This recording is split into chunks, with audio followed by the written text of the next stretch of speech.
Today we will be discussing the run-on sentence. The run-on is different than a fragment. The fragment is not enough, but the run-on is way too much. Again, it is easy to get carried away when we write, and the ideas come in fast and furious. It's important to learn a little sentence self-control. Now, I'm not saying you have to delete important information. What I am saying is you will need to break it into more than one sentence. I have invited Nicky, Fifth, T-Bone, and Wanda to join me and see if they can identify a run-on sentence. Hi, guys. Hi, Mom. Hi, Mrs. A. So I went to the bus stop, but the bus didn't come because there was a really bad storm last night and the roads were filled with down wires and tree branches, and the bus company thought it would be too dangerous for the drivers and the passengers, so they canceled everything. But I didn't know that, and I waited for an hour. What are you talking about? I have to be honest, I don't remember the beginning of what you were saying. Could you repeat that? Probably not. I didn't even know we had a storm last night. We didn't have a storm last night, T-Bone.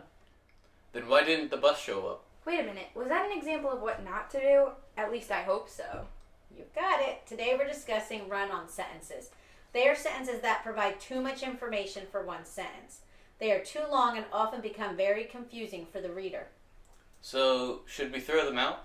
No, not at all. We need to break those run-ons into more than one sentence. So, let's take a look at that sentence and figure out how to fix it.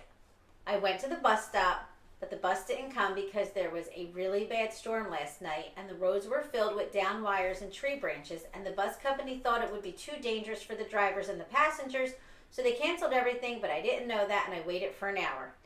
You should start with, there was a really bad storm last night and the roads were filled with down wires and tree branches. Okay, then what?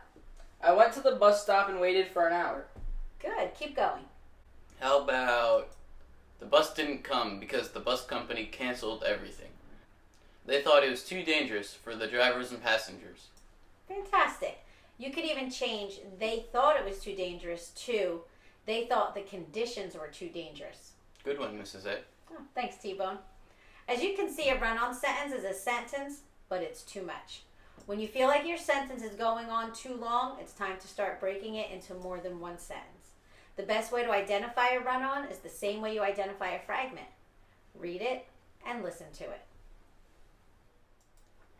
Breaking run-on sentences into smaller, more powerful sentences is as easy as giving candy to a baby. Don't you mean taking candy from a baby? Taking candy from a baby? That's mean. Who would do something like that? Who gives candy to a baby? My uncle does. That's why he's my favorite uncle. So, from Nicky, Fifth, T-Bone, Wanda, and myself, we'd like to thank you for joining us and wish you happy writing.